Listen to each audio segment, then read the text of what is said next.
ফাগুন মাসেৰ সময় দিনে 1935 সনে ফাগুন মাসেৰ সময় দিনে গহপুৰৰ ভোলাবগুৰি চাহ বাগিচাত চাহ শ্ৰমিকসকলে ভূমিৰ পট্টা লাভ কৰি তেওঁলোক আনন্দত আচলতে আত্মহাৰা হৈ পৰিছে। মোৰ সহযোগীয়ে দেখাব হাতে হাতে তেওঁলোকে ভূমি পট্টা লৈছে আৰু তেওঁলোকৰ বাগানীয়া যি গান সেয়া জুৰিছে আৰু সকলোৰে আচলতে এটা দীৰ্ঘদিনীয়া সমস্যা আছিল তেওঁ ভূমি পট্টা আৰু অৱশেষত সেই ভূমি পট্টা লাভ কৰিলে। ভোলাগুৰি চাহ বাগিচাত 200ৰো অধিক পৰিয়ালে ভূমি পট্টা লাভ কৰিছে। ঠিক সেই একেদৰে গহপুৰত 6খন মুঠ চাহ বাগিচা আছে, 6খনতে সকলোৱে লাভ কৰিব। গতিকে মই মানে জুমুৰৰ মাজলৈ সোমাই গৈছো। 1935 সনে ফাগুন মাসের সময় দিনে 1935 সনে আপোনালোকে দেখিছো হাতে হাতে ভূমি পট্টা লৈছে, গান জুৰিছে, ঝুমুৰ জুৰিছে। গতিকে আনন্দ বহুত আনন্দ। আমি অসম আমাৰ ৰূপহী গুণৰো নাই শেষ, ভাৰতৰে পূৰ্ব দেশত সূৰ্য উঠা দেশ।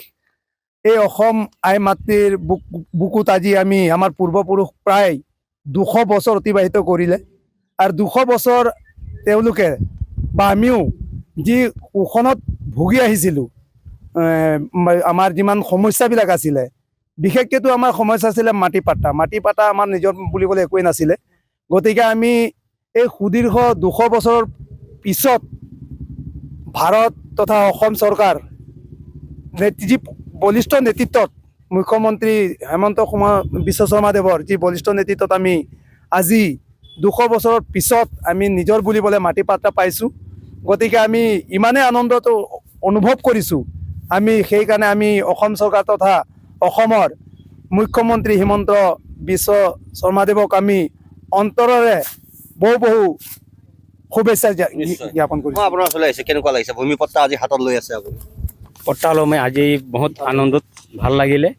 আজি মই নিজৰ হাতৰে পালোঁ পট্টা, নিজৰ হাতৰে আমাক MLA আমাৰ উৎপল বৰাই দিলে, ছাৰে দিলে, আমাক বহুত সন্তুষ্ট লাগিলে।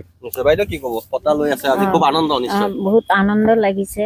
আজি 2 বছৰ দিনৰ পৰা আজি পাইছোঁ পট্টাটো, ভাল লাগি আছে। দীৰ্ঘদিনীয়া এক সমস্যা আছিল আপোনালোকৰ ভূমি কথাটোক লৈ, আজি পট্টা পালে, ভালে লাগিছে। ভাল লাগিছে। হয়, এনেদৰে সকলো আনন্দিত হৈ পৰিছে। তেওঁলোকে হাতে হাতে ভূমি পট্টা লৈ তেওঁলোকে ঝুমুৰ জুৰিছে। খুব এক তেওঁলোক আনন্দত আত্মহৰা হৈ পৰা দেখা গৈছে। এয়া গহপুৰ ভোলাগুৰিৰ দৃশ্য। আপুনি বিচৰা বাতৰি পাব কেৱল নিউজ 18 এপত। নিউজ 18 এপ ডাউনলোড কৰিবলৈ স্কেন কৰক এই QR কোড। গুগল প্লে ষ্টৰতো পাব এই নিউজ 18 এপ।